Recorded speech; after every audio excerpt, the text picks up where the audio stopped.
Finding the fraction of one quantity out of the total.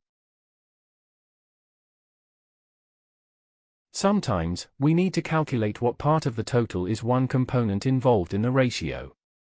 In these situations, we first calculate in how many parts the total is made and then we find the fraction that shows what part of the total is the quantity required.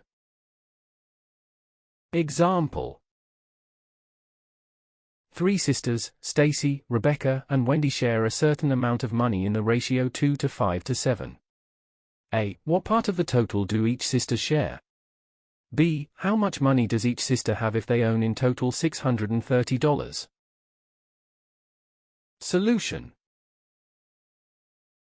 A. First, we find the total number of shares.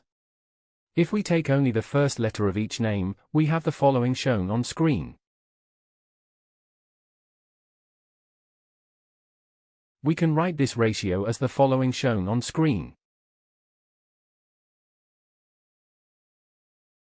Thus, we have the following shown on screen. Therefore, the total number of shares is shown in the following on screen. Hence, the part of money each sister owns is shown in the following on screen. B. From the previous ratios, we can find how much money each sister owns as shown in the following on screen.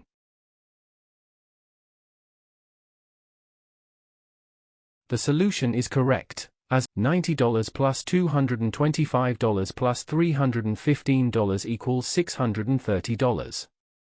That is all for lesson 4.1.3. To continue this tutorial, please watch 4.1.4. Part-to-whole versus part-to-part ratios. Thank you for watching. Make sure to like and subscribe to keep up to date with new videos. For more information, calculators, and tutorials, please visit www.icalculator.info.